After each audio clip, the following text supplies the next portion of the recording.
King of the night. Gaming.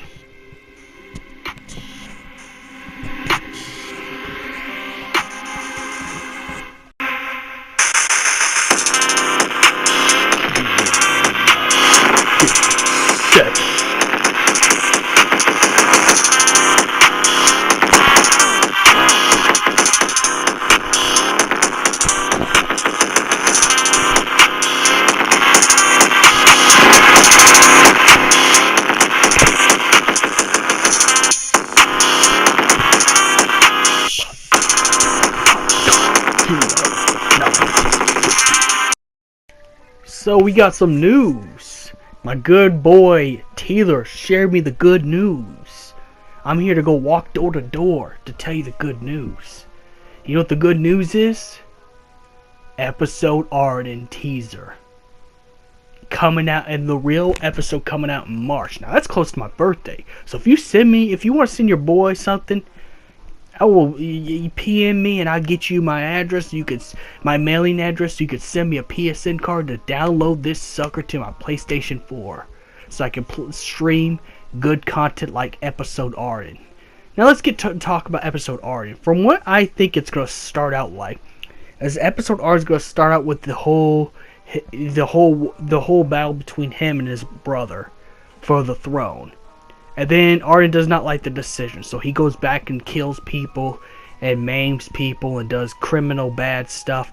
Then gets exiled and as you see in the trailer, it looks like he's locked up in the Pitios ruins. So that means the Pitios ruins is canon. So it also looks like Niflheim knew where Ardyn was, because they went to the Pitios ruins, searched for Ardyn, excavate him, and got him to join on their side. Considering they know this is the guy who fought with the Lucian family lineage, as when Verstale says, or should I say Prompto Stale, because he looks like Prompto. He said that you were exiled by the Lucians, so you're perfect ally for us. And technically they are. I mean, this is the immortal Lucius Caelium possible king. You know, this guy could have been the founder king if it wasn't for Samus stealing the throne. So that's probably gonna happen. The second part I've seen, after he's excavated out of the Pitios ruins, we actually see a lot more going on. We actually got to see an Insomnia daytime map and the Kingsglaive people fighting Ardyn. So looks like some of this DLC is gonna take part years way before the main game. Way before Kingsglaive, as we've seen Ardyn return to King Regis's throne in Kingsglaive. So it looks like this is going to be a precursor to what happens in Final Fantasy 15. The cool part, we're going to be seeing. Looks like we're going to be end up seeing a fight between young Regis and Ardyn, which is going to be pretty sick to see this. So it looks like after he's joined Niflheim, after being excavated, after being exiled for a millennia, it's most likely going to happen where he tries to go after Insomnia before King Regis puts that barrier up. And when King Regis puts that barrier up, before he puts that barrier up, looks like he's fought Ardyn before when he was a lot younger, and took him as a serious threat after fighting him. You know, as for what King Regis says, that this guy is, we gotta treat this guy as a threat, because his intentions are to hurt Insomnia for what injustices he had to face by that darnest Insomnian King Empire. But bro, so that's what happens right there for at least that. Then the last part we actually got to see was him having flashbacks to Samus, which Samus looks like Noctis. So we get to see what Samus looked like that's now rulers of your form. So this is actually pretty impressive trailer. In fact, I actually went and watched it 14 times. As a matter of fact, I'm not even going to go to bed. I'm just going to be thinking about this trailer. I probably even dream about this trailer. You know, besides the other stuff like the Final Fantasy 14 and 15 crossover, and in the comrades you can fight all the Royal Edition bosses. this is actually the biggest highlight in my opinion, because we've been asking for episode Ardyn for a long time. We were and asking for some backstory of what happened to Ardyn. Now I want to see what young Idolus looks like, as when we got to see what young Verstel looks like. I kind of want to see what young Idolus looks like, so I can, you know, just see the precursor and how the events. But it looks like this game's in 3 events. One, he challenges his brother for the final time, and then gets exiled. Chapter 2 would be when Niflheim finds him, and then he fights the Niflheim Empire in training to prove his worth, and then he becomes the Chancellor of Niflheim as such. Chapter 3 would be him versus Regis when he comes back to Insomnia to invade the kingdom of Insomnia with Niflheim.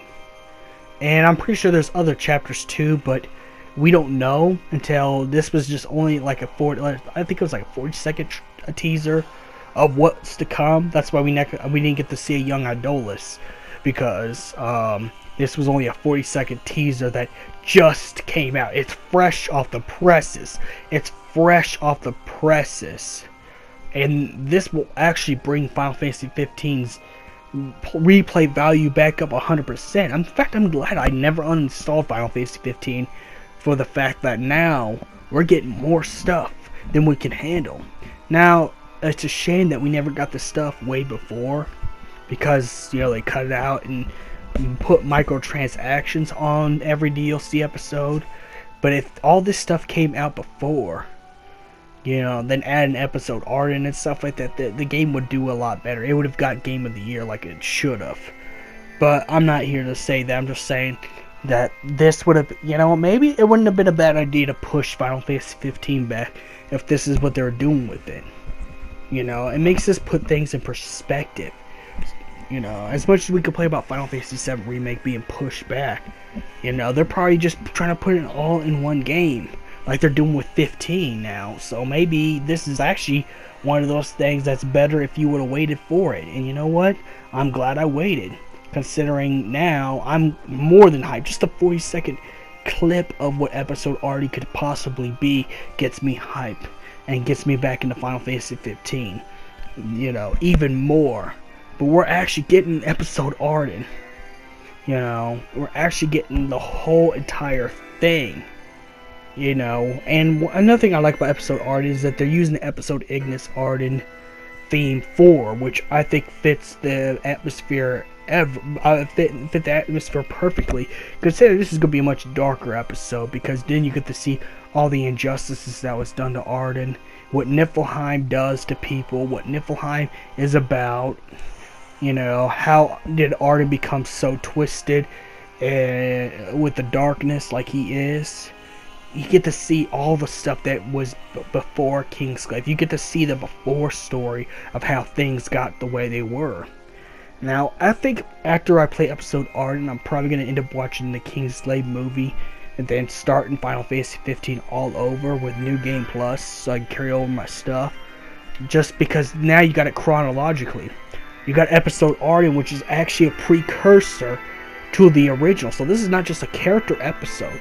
We're not just getting a character episode. We're getting a full-length Final Fantasy 15 prequel that we deserve. Pretty much, should I say Final Fantasy 15 Crisis Core? Except in this one you get to play the bad guy. And if that's the case, I wonder if they're going to actually incorporate the daytime Insomnia as a regular map for Final Fantasy 15. Because, I mean, even though it's been attacked and stuff like that, you could just have you go facing down demons and monsters that are left over after Kingsglaive. I don't know, something that's integral. But, you know, nonetheless, I think this is actually a pretty good DLC so far. This is actually something I'm actually looking forward to actually playing.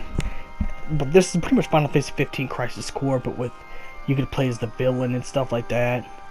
Which, you know what, come to think of it, I'm not sure if there was a Final Fantasy that you could play as the villain. Oh, that's right, you can have Seymour in your party for that Final Fantasy X, not Makalania Temple, but the, I can't remember what temple it was. You can play as Sephiroth, but the Sephiroth is auto-controlled by Final Fantasy VII. But this time we got an official Final Fantasy game where you could actually play as the villain. I mean, sure, it may not be the cool villain like Ravis, but still, the fact that we're getting continuity with Ardyn, we're getting continuity of the Niflheim Empire, we're getting continuity of what happened before Crisis Core, and why Regis has such a grudge against Ardyn, as you've seen in Kingslave. All that stuff's gonna come and clear. So tell me what you think in the comments below. May the crystal be with you, and I'll put the trailer below, or the teaser is worth it. May the crystal be with you.